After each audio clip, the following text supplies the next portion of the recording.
साल 1918 अहमदाबाद के कपड़ा मिलों में एक ऐसी लड़ाई लड़ी गई जिसने भारत के मजदूर आंदोलन की दिशा ही बदल दी। ये कहानी है महात्मा गांधी के एक बड़े ही अनोखे सत्याग्रह की, जहां हथियार नहीं बल्कि भूख हड़ताल एक सबसे बड़ा शस्त्र बन गई। तो चलिए जरा समय में पीछे चलते हैं। कहानी शुरू होती है अहमदाबाद से।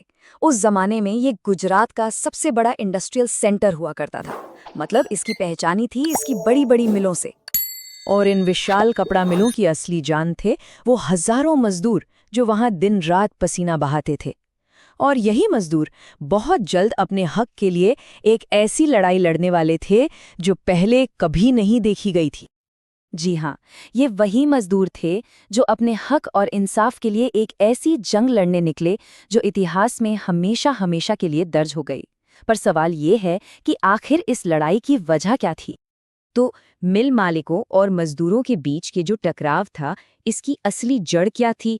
आखिर ये पूरा विवाद शुरू कहाँ से हुआ? चलिए समझते हैं। देखिए, उस दौर में शहर में प्लेग की एक भयानक महामारी फैली हुई थी। अब मजदूर काम पर आते रहें, इसके लिए मिल के मालिक उन्हें एक एक्स्ट्रा पेमेंट देते थे। इसी को कहते थे प्लेग बोनस, और ये उनकी तनख्वाह का एक बहुत जरूरी हिस्सा बन गया था। और असली समस्या यहीं से शुरू हुई। जैसे ही प्लेग की महामारी का असर कम हुआ, मिल मालिकों ने फौरन ये बोनस देना बंद कर दिया। अब इससे हुआ ये कि मजदूरों की कमाई एकदम से गिर गई, जबकि दूसरी तरफ महंगाई आसमान छू रही थी। मालिकों का ये एक फैसला एक बहुत बड़े विवाद की वजह बन गया। अब लड़ाई सिर्फ बोनस की नहीं थी, ये मजदूरों के वेतन और उनके आत्मसम्मान की लड़ाई बन चुकी थी। तो विवाद का सेंटर पॉइंट क्या था? मजदूर कह रहे थे कि हमारी आमदनी जो घटी है उसकी भरपाई के लिए हमें 35% की वेतन बढ़ोतरी चाहिए। वहीं दूसरी तरफ मिल मालिक सिर्फ 20% देने पर अड़े हुए थे। बात यहाँ आकर अटक गई।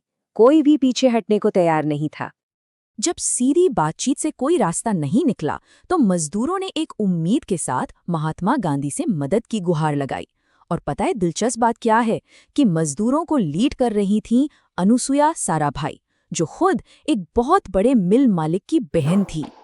और बस यहीं से इस पूरे आंदोलन ने एक नया मोड़ ले लिया। गांधी जी के आने से ये सिर्फ एक सैलरी का झगड़ा नहीं रहा, बल्कि ये एक अहिंसक हड़ताल में बदल गया। गांधी जी ने आते ही सबसे पहले क्या किया?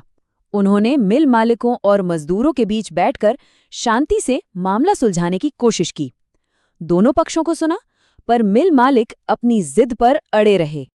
तो जब बातचीत के सारे दरवाजे बंद हो गए, तब गांधी जी ने मजदूरों को हड़ताल करने की सलाह दी। पर यह कोई मामूली हड़ताल नहीं थी। इसकी 3 बहुत ही सख्त शर्तें थीं। पहली, कोई किसी भी हाल में हिंसा नहीं करेगा। दूसरी, कोई अपशब्द या गाली गलौज का इस्तेमाल नहीं करेगा। और तीसरी, पूरा का पूरा विरोध एकदम शांति से होगा। हड़ताल शुरू हो गई। दिन बीतते गए, हफ्ते बीतते गए, लेकिन अब आंदोलन एक ऐसे मोड़ पर आ पहुंचा था जहां सब कुछ दांव पर लग चुका था। ये एक डिसाइसिव मोड़ था। जाहिर है, इतने दिनों तक बिना कमाई के रहना मजदूरों के लिए बहुत मुश्किल होता जा रहा था। धीरे धीरे उनका हौसला टूटने लगा और कुछ मजदूर तो निराश होकर वापस काम पर भी लौटने लगे। ऐसा लगने लगा था कि ये आंदोलन बस बिखरने ही वाला है। एक बहुत बड़ा सवाल सबके मन में था, क्या ये हड़ताल नाकाम हो जाएगी? और ठीक तभी जब मजदूरों का हौसला टूट रहा था, गांधी जी ने अपना सबसे बड़ा दांव खेला। उन्होंने ऐलान किया कि जब तक मजदूरों की मांगें मान नहीं ली जाती, वो अनिश्चित काल के लिए अनशन पर बैठेंगे, मतलब खाना नहीं खाएंगे। इस एक फैसले ने मानो सब कुछ बदल कर रख दिया। गांधी जी को अपनी जान दांव पर लगाता देख वो मजदूर जो काम पर लौट रहे थे, वो भी शर्मिंदा होकर वापस हड़ताल में शामिल हो गए। पूरा मजदूर वर्ग एक बार फिर से एक साथ आ खड़ा हुआ। गांधी जी के अनशन ने मिल मालिकों पर जबरदस्त नैतिक दबाव बना दिया था। तो अब देखते हैं कि इस आंदोलन का अंजाम क्या हुआ और इसकी विरासत क्या रही।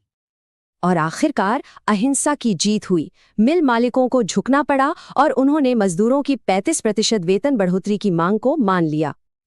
ये जीत इसलिए भी ऐतिहासिक थी क्योंकि ये गांधी जी के नैतिक दबाव और मजदूरों की जबरदस्त एकता से मिली थी, बिना किसी हिंसा के, बिना किसी टकराव के। तो इस आंदोलन का महत्व क्या था? सबसे पहली बात तो ये कि इससे मजदूरों का आत्मविश्वास बहुत बढ़ गया। गांधी जी के नेतृत्व पर लोगों का भरोसा और भी मजबूत हो गया। इसने एक बार फिर साबित कर दिया कि अहिंसा में असल में कितनी बड़ी ताकत है, और इसने भारत के मजदूर आंदोलन को एक बिल्कुल नई राह दिखाई। सबसे बड़ी बात जो अहमदाबाद में आंदोलन हमें सिखाता है वो ये है कि गांधी जी ने शांति और अहिंसा के रास्ते पर चलकर बिना एक भी हथियार उठाए मजदूरों को उनका हक दिला दिया। और आखिर में ये कहानी एक बहुत बड़ा सवाल हमारे सामने छोड़ जाती है। क्या सच में सच्चाई, धैर्य और एकता की ताकत से हर लड़ाई जीती जा सकती है? ये एक ऐसा सवाल है जो आज भी